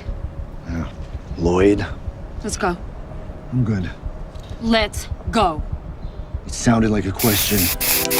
You know, I was over here thinking to myself, like, at some point, if you're a henchman, you just got to drop the gun and say, he's got, hurry up, my guys. Let me just go. Yeah. I'm glad you brought that up. I was going to say, as you can see, it's not a very violent movie. It's like... No. The action is absolutely awesome, though. Like, seeing Ryan Gosling, like, again, he did the work. He's mowing down these dudes left and right. But what's also very striking is that, and I think you guys have already kind of perfected this art, is that not only is it badass, it's really, really funny. And that's very hard to kind of like balance with, you know, having a badass moment and then throwing in a joke to maybe compromise that. But you don't compromise it. It's really just a tete-a-tete between Ryan Gosling and Chris Evans. Can you talk about balancing that? I think Joe and I like to play with tone in very sort of odd mixtures. And the reason we do that is because, you know, the audience doesn't know where you're gonna go next. You know, part of that scene we just watched is really brutal and kind of shocking. Absolutely. And then all of a sudden it twists and can become very witty and sort of strange on a character level. Yeah. And that's sort of the dexterity, the ability to be able to pivot between those kinds of ideas as filmmakers and as performers is difficult. And it's something we like to play with because it's just exciting to watch. Yeah. The thing is, it's like the two of them are, like you said, assassins at the top of their game, like masters in their craft. And so there's almost an edge of competitiveness in the fight, right? They're super confident in what they're doing, so it's almost like that trash talk of like, I'm gonna get you, and you're gonna know that I'm gonna get you, and I'm gonna enjoy it. And that's like the cool thing about seeing that humor come through, and that's what you can kind of see how that informs the action scenes. Now that we've gotten fans hyped for The Gray Man, they still have about a month and a half to wait until the movie actually comes out. Do you guys have any last words to help tide them over until the movie is released? I'll say this. We've talked a lot about Ryan Gosling and Chris Evans, but you know, also have to remember there's Ana de Armas, Billy Bob Thornton, Alfre Woodard, Reggae Jean Page, Danush. You know, it's Jessica Henwick. The cast is dynamite in this movie, and there's a lot of places to go other than those two guys up front. That's awesome. I'm really excited for Ana de Armas and Danush. Like, between the two of those, like seeing him, like this is his introduction into Hollywood, right? That's right. This is his very first Hollywood film. He's fantastic. He's a huge star over in India as well. So I'm really excited to see him getting that. But Joe, Anthony, thank you so much for taking the time to sit here and talk to me about just movies and this film in general. Like, so excited for The Gray Man. So excited for everybody to see it. Can't wait to find out what our next epic reunion will be. Awesome, man. Looking forward to it. All right, for those of you at home, there's plenty more in store for The Gray Man before it comes out on Netflix July 22nd, so be sure to follow Netflix Geeked and Netflix Film from all the updates. And also, don't forget to follow your movie guy, Straw Hat Goofy, on TikTok, Instagram, YouTube, just follow me everywhere, just you see it. That's it for us here, but up next, you're going to be hearing from the stars of School for Good and Evil and getting a sneak peek at the upcoming Paul Feig fantasy film. Before we let you go, though, let's take a look at the badass Gray Man trailer one last time.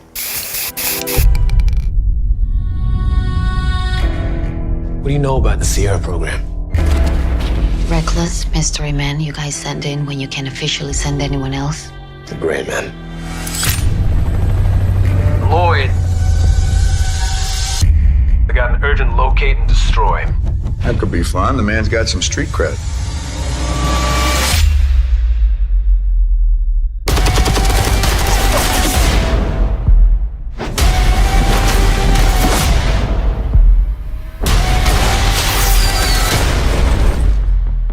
You hurt? I mean, my ego's a little bruised. And have something they really want. What's your gut? It's gonna be my funeral you're going to next. You want to make an omelet? You got to kill some people. You must be Lloyd. What gave it away? The trash stash. It leans Lloyd. Easy.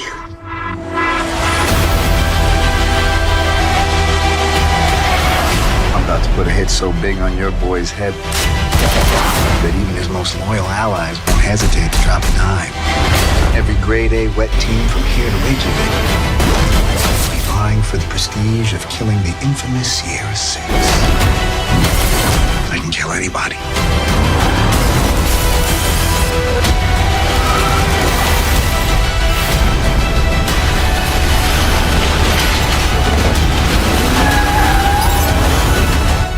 Maybe not anybody.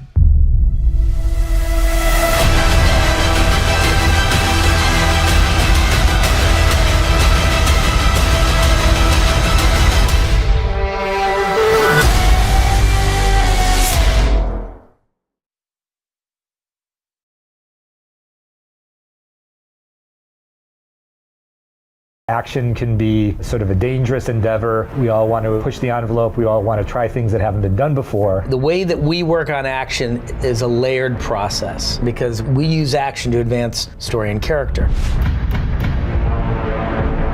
Marvel has done incredible things for a lot of people because once you have that level of awareness from making those movies, you can kind of do anything you want. Which is why we ended up shooting the most amount of action that we've ever shot in a single film.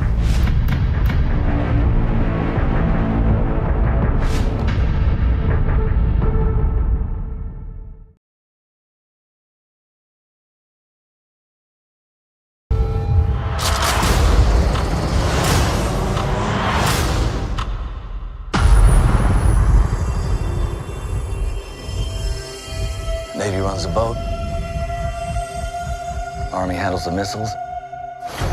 Captain Collins reporting, sir. Everyone wants to be anywhere but here. We're the only interceptor platform protecting from a nuclear missile attack. We have a situation.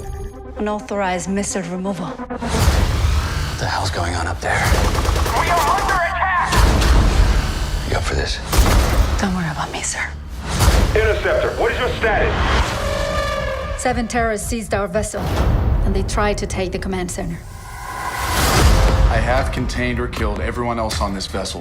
And we control 16 nuclear missiles.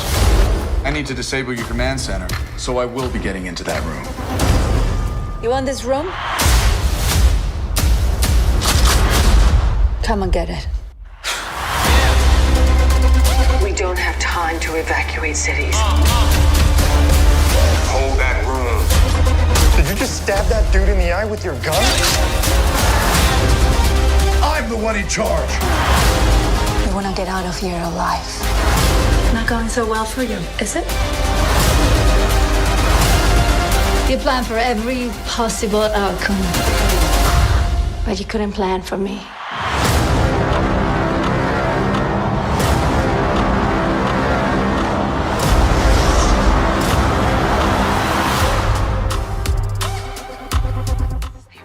Pogo, get off the couch. Want to go for a walk? Hey, buddy, come on, fetch. Pogo, what's this? Come to Papa. Pogo, we all want to watch Geek Week. Netflix Geeked Week 2022, June 6th to 10th. We have our first sneak peek for Geek Week. We brought everyone. Never should have done that.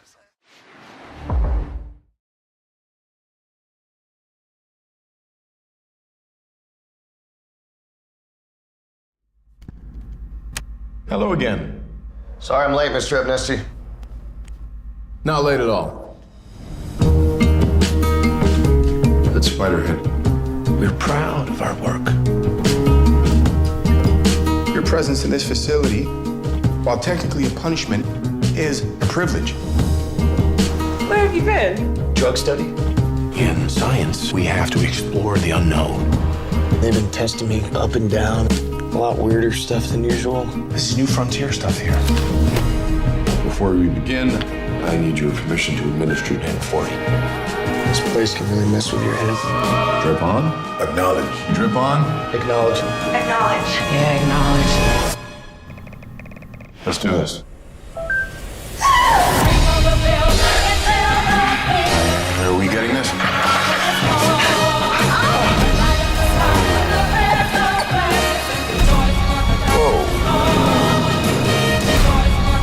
This doesn't feel right. Time to worry about crossing lines was a lot of lines ago.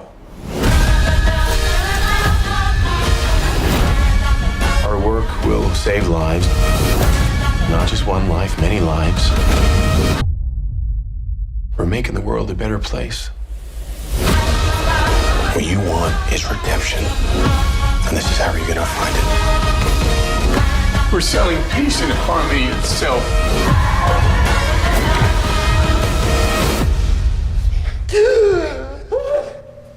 Beautiful people get away with too much, and I say that having benefited myself from time to time.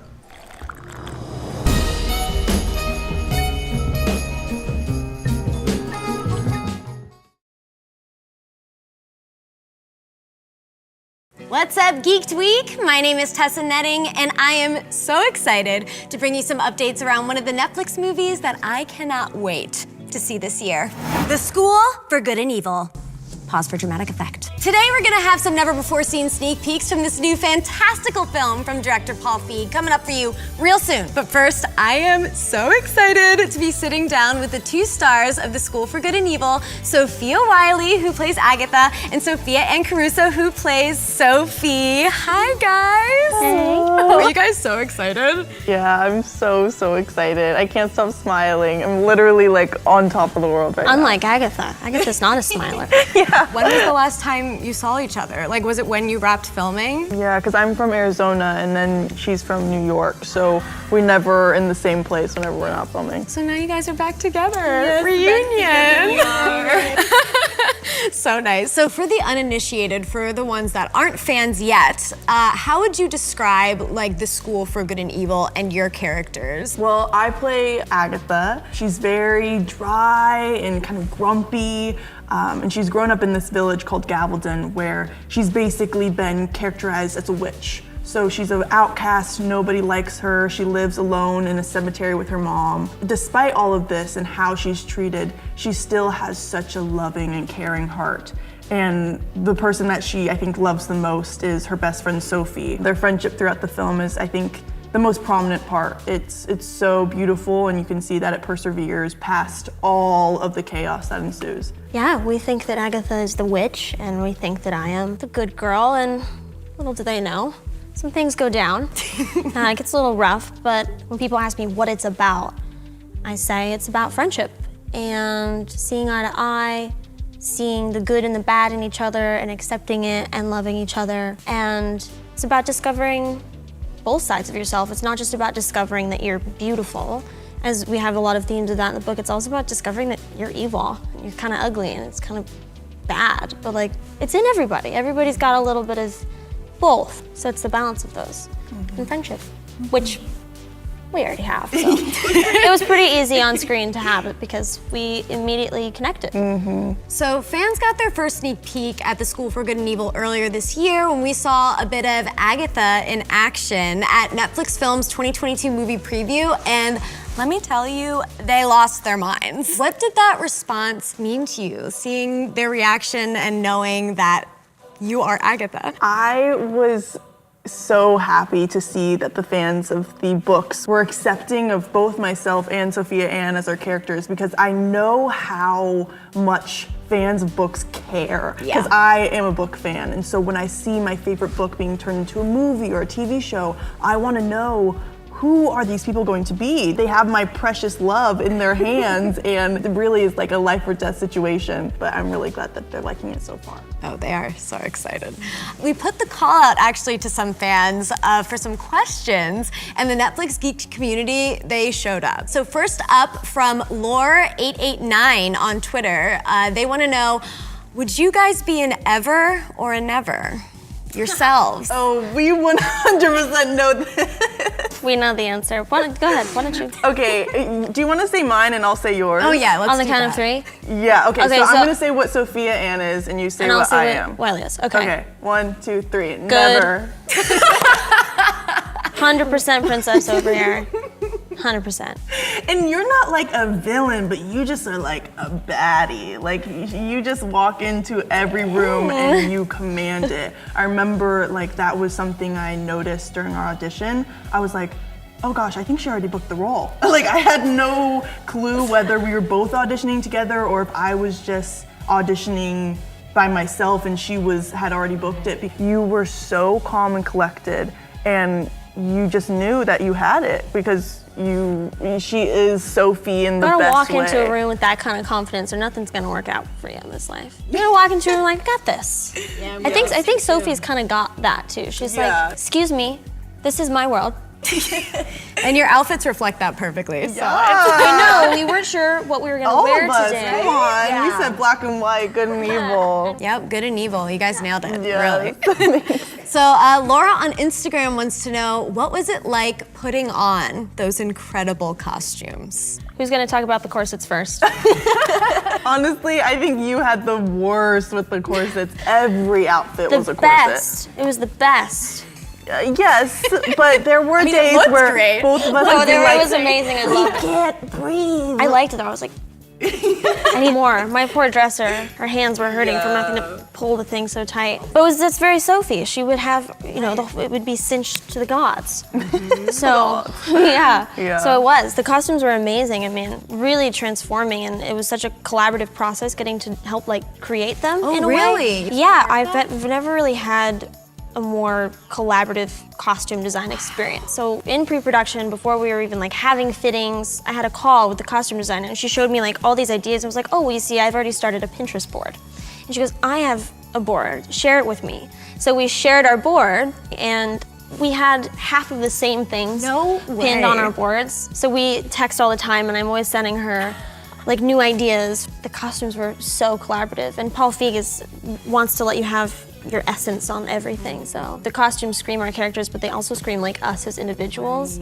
Yeah, I think I had a pretty similar experience. I had done a couple Zoom calls with Renee, and I was just filling every idea that I had. And I actually took a lot of inspiration from Bridgerton because I'm obsessed with that show. I had so many things pinned and so many ideas, and she was so accepting and so receptive. And it was very strange going into some of my first fittings and trying on these princess dresses and being like, how am I supposed to act like I hate this? I literally, every single dress I put on, I told them, I'm gonna piss my pants. That was my verbiage because I didn't have any other way to describe how excited I was. It was literally a dream come true. Yeah, I'm in a potato sack for first part of the film, but there's a certain point where we take a turn and my costumes are epic for the rest of the movie. So here's a question we got over and over again. Have you guys read The School for Good and Evil, and were you guys fans of the books before you got cast? Once you got cast, did you read any? I had a meeting with some wonderful producers and they told me that they were making this huge film and they were telling me the summary and the storyline, and I was the whole time I was thinking, I know this, I've heard this somewhere. And so after the meeting, I go onto my Goodreads account, look at my to-read list, and it's the first book there. I was planning on reading it. I finished the first one, and as I booked the role and was about to start filming, I was gonna read the second and third, and then I was like, wait, don't do it. Don't do it to yourself. You don't need to know everything that's gonna happen because then you're gonna start playing into all of that. So I had to literally restrain myself. I'd known about it for a long time and I didn't get around to reading it until I was, signing on to do the show. And at first I thought, do I really want to read this? Because what is it gonna do to what I was already planning to do with the character? And I'm glad, of course I read it. How could I not? I had to read the book and I loved it. It's amazing. And I've sort of cherry-picked the things that I feel about the character that I could best represent. I started reading the second one, I was like, don't get ahead of yourself. I like how you both had to restrain yourself. You're like, not yet, not yet. Yeah. So Zoe Smiley Face on YouTube asks, what line in the books or in your scripts said by your characters resonated with you the most? You're asking me to remember my lines? You go first. A line that I love where Professor Dovey has just shown Agatha that she is truly beautiful, that this perception that she has of herself that she's created because of what people have told her is actually all false. And she says to her, you've been beautiful all along. there was no magic needed to make you this way. I really thought that was such a beautiful message to show that we all have this inner beauty about us, and it does not matter what we look like on the outside or what people tell us we are. We are all beautiful, and we don't need anything to change and fix that to make it more. Well, that's such a sweet moment. Yeah, it's very wonderful. A key moment. Yeah. We were talking about beauty, and I just thought there's a bit where I go, beauty is a full-time job. It is. It's like it's a full-time job. That's just like a side thought. But the important one, I think, and I'm saying I don't want to be evil. And she says kind of what Dovey said, which is like, you're not. And I grumble a little bit, and then you say, we'll always have each other. And that's the whole like point, kind of. It's like the best part of the whole movie, because what's better than a best friend? Nothing. Or just being accepted for exactly who you are. Exactly. I say you're not, you're human. Like, Exactly. We don't need to be characterized as anything but just human beings. So we can't talk about bringing this beloved story to life without also talking to the School for Good and Evil author, Soman Chinani. Thank you. I'm so excited to be here with these two empresses. Empresses. Wow. Soman, talk to us for a bit about the process of adapting this book to film. Like, what were you most excited to see brought to life? I mean, to me, it's such a part of my soul. I spent 10 years kind of building this world, so I never even conceived of the possibility that it would become real, you know? And I assumed also when it was gonna be made into a movie, first you feel like you're winning the lottery, like the idea that this is happening at all, and you have to constantly wake yourself up from this like living dream you're having. But then you also assume it's gonna be CGI, like the entire thing is gonna be this kind of pixel fest, you know? So to step on set and see the schools built to full life, and then see Sophie and Agatha brought to life by these incredible actresses, it felt like an out-of-body experience every step of the way, because it's so kind of transcendent and magical. And I think it reminds all of us the power of our own creativity. What can possibly happen? These you know, experiences and thoughts inside of you come to life. It's been the greatest honor of my life, and I'm just very excited that all the readers and people who've lived in this world for, you know, the last 10 years like I have, we'll get to see it on screen. They did your baby right? Oh yeah, these two especially. I mean, you can't get a better Sophia and Agatha than the two Sophias. The two Sophias. I mean, Sophia squared.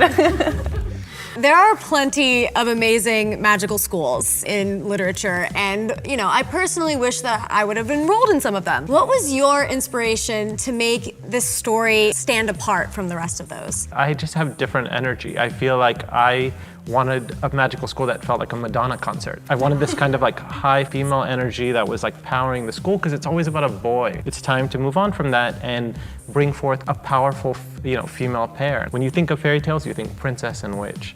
And what if they were friends? Because to me, a princess and a witch, in a way, are the same. They both can't find happiness within themselves. They need something outside themselves. A princess needs love, and a witch needs the princess dead. So that was really the engine behind School for Good and Evil.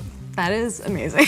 I love that. Next question is from Auntie Smoller on Twitter for Soman. What was it that Sophia and Sophia brought to these roles that made them the perfect choices for leads? You know what's so difficult about each character is, you know, on the page I have total freedom to create these contradictions within a character. Sophie is a diva, and she's a glamorous, and she's a narcissist, but she's also secretly compassionate and has a deep heart and is a great friend at the end of it. But at the same time, she's also like, you know, hard as ice at times.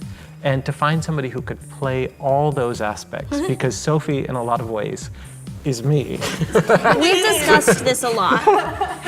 Someone and I are conjoined at the hip a little bit. Yeah, we are very similar. Sophie's humans, unite. You know, where we look at someone like Sophia Wiley / Agatha, who is good to the bone, and we don't quite understand them.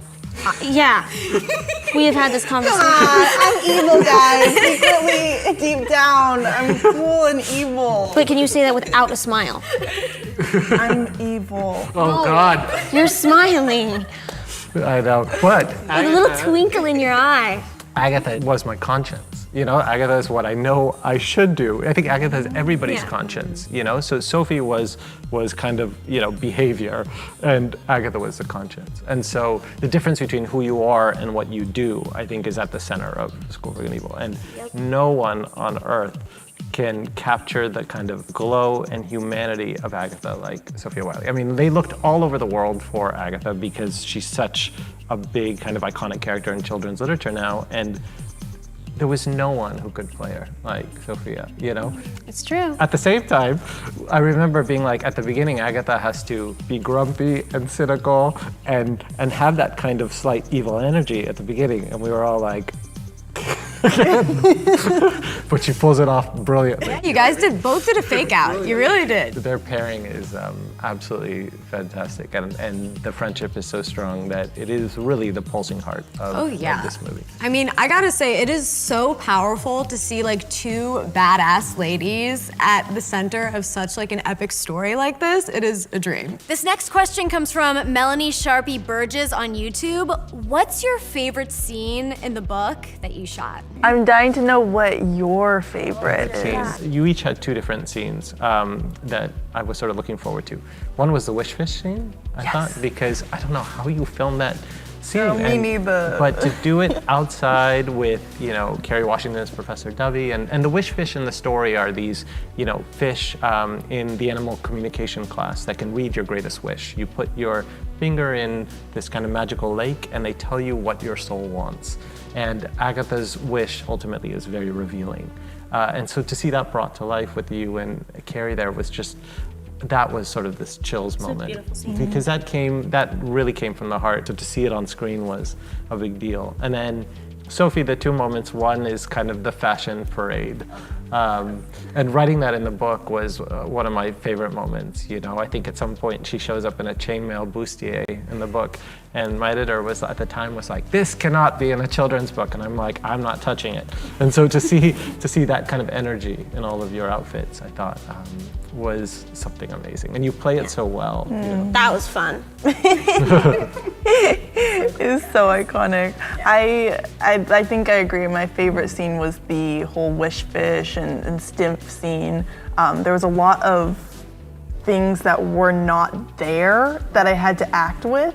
And so I think that was one of the most challenging days of all, because I just remember talking to my mom and my dad, and I was like, I'm not looking at anything. I'm having to like talk to things that aren't there and imagine, and it really made me have to channel my inner child and that imagination that you have, because there was so many things that I completely had to create in my own head. That's why I'm always encouraging kids to read, and because ultimately your imagination is the greatest power you have, and you can only develop that by reading in a lot of ways, because when you read a book, it's your version, right?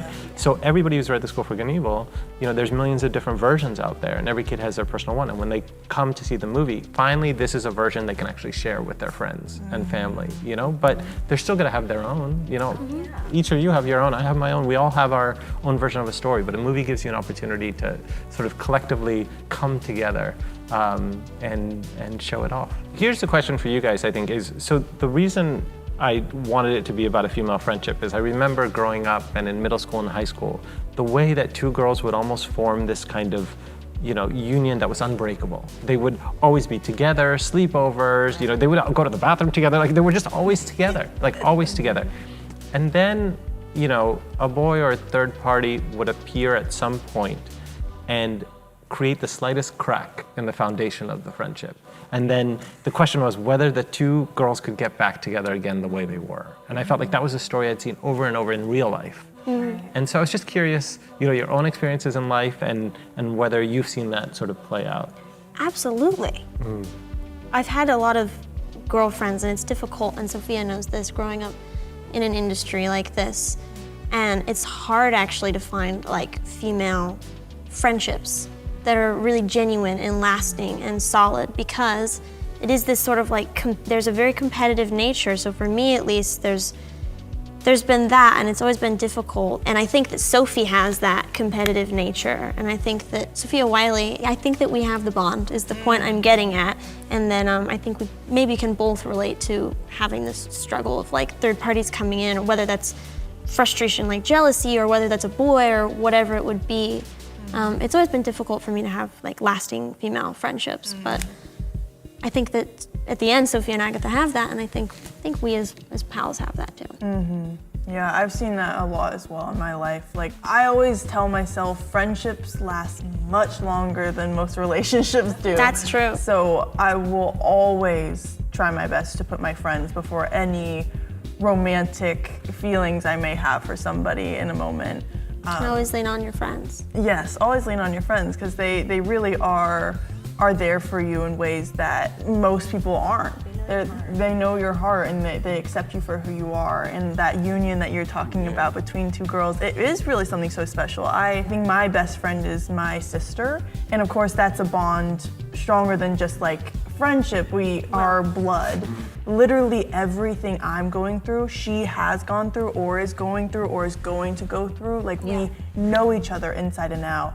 And so that bond is unbreakable, no matter if I scream at her one day or we punch each other. And we don't punch each other, come on. But like when we fight, there's always that underlying love, and I think that represents Sophie and Agatha's relationship so much. They love each other no matter if they're fighting. True, the bond of a sister is like, it never breaks, technically. Technically. I mean, come on, the resemblance is uncanny. Come on. I'm also thinking, like, it's so funny because Sophia's like, and I would always put a friend first. And meanwhile, I'm thinking as a true Sophie, and we're like, yeah. So Sophia and Sophia, this last one is for you. We have one more super fan who has a question for you actually, and they submitted a video. So we're gonna take a look at that right now. Hey ladies, how's it going? Paul! I miss you terribly. I hear you're taking fan questions though. Do you mind if I ask you one? Great, okay, here's my question. Do you want to see an exclusive tease of the School for Good and Evil? Excellent, okay, great.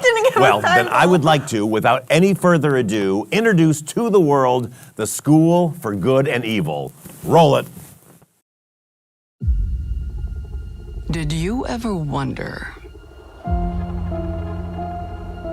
where every great fairy tale begins? Where the good become heroes and the evil become villains?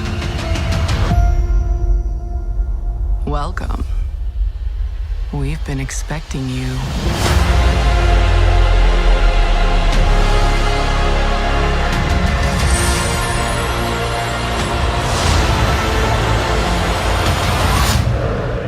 What was that?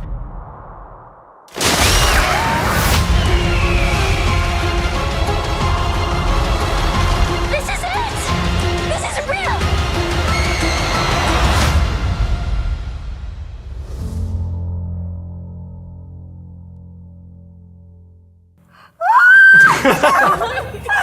Oh, that's so sick! Oh, I hope my parents got to see that too. This is so exciting because this is the first time that anyone is seeing anything from that. So everyone's gonna freak out, just like you guys. We officially know now that the School for Good and Evil is coming this September. It's happening, it's coming. We're so excited, we can't wait. How does it feel to see that? I love it. We should be proud of what we did. That was hard work. That's insane. It always is a little terrifying because we do our best as actors to put everything we can into a role. And then when we're done filming, we have to just trust, so much trust. But Paul Feig is incredible. He has literally not stopped working on this since we wrapped a year ago. And I can see the work has really shown itself. It's so incredible, it's beautiful. It's so much like darker than I was imagining, but I love that. I love the look of it, the cinematography. It's just stunning, and it's so exciting to see. It's pretty cool. Soman, how do you feel when you see that? I just think that moment where the bird takes him towards the school is literally like, it just felt like ripped out of all of our imagination. Like when she says it's real, like, that's a line straight from the book. So when I saw it, I just thought to myself, who's not gonna wanna see this movie? The whole world's gonna fall in love with these two girls very shortly. Did it. Girl power. Girl power. Yes. Soman, Sophia, thank you so much for being here. It was a pleasure to talk to you guys and have this moment, having Geeked Week and having you guys and revealing everything. Thank you, and thank you for having us. I'm very, very excited. Oh my God, you guys are the best. I can't wait to just spend a year running around the world with you. Right? Blah, blah, blah, blah. I'm ready. And for those of you at home, there's plenty more in store for The School for Good and Evil before it comes out on Netflix this September, so be sure to follow Netflix Geeked and Netflix Film for all of the updates. I'll be back here at Geeked Week this Friday for a live episode of the Geeked podcast, where me and my co-host Princess Weeks are going to break down all the best moments of Geeked Week, including this panel. Geeked Week continues tomorrow with a whole day dedicated to animation, so we'll see you there. Bye!